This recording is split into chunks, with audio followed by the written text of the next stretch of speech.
नमस्कार दोस्तों, मैं हूँ ललिता और आज की हमारी कहानी है बालक ध्रुव।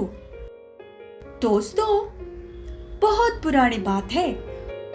हमारे देश में उत्तानपाद नाम के एक राजा हुए।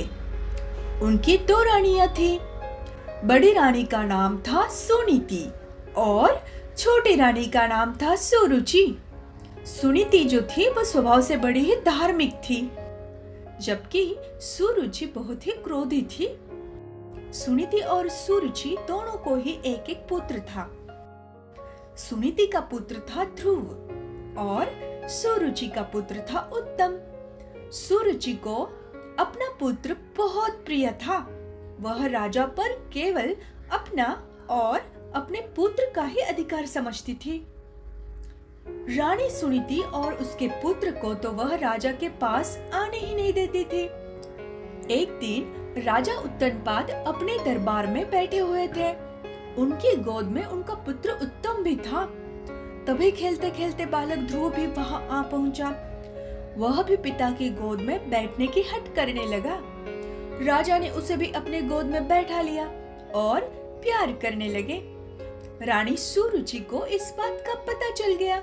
वह उसी समय वहां आई और ध्रुव को अपने पुत्र उत्तम के साथ राजा के गोद में बैठा देख आग बबूला हो गई। उसने ध्रुव को राजा की गोद से उतार दिया और वह बोली, यदि तुम्हें राजा की गोद में बैठना था तो मेरे पुत्र के रूप में आते। तुम राजा की गोद में नहीं बैठ सकते।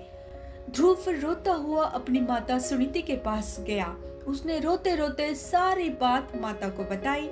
सुनीति को बहुत दुख हुआ, लेकिन उसने ध्रुव को समझाया, बेटा तुम भगवान की भक्ति करो। भगवान सबके पिता है, उनकी गोद सबसे ऊंची है। तो दोस्तों, माता का कहा मानकर ध्रुव जंगल में चला गया। वहां उसने कठोर तपस्या की।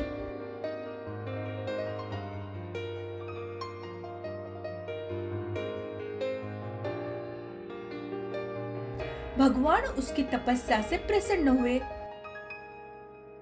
उन्होंने ध्रुव को अपनी गोद में बैठाया और सदा सदा के लिए आकाश में स्थान दे दिया। बच्चों, यह सब ध्रुव के दृढ़ संकल्प का ही परिणाम है कि वह तारे के रूप में आज भी आकाश में स्थित है।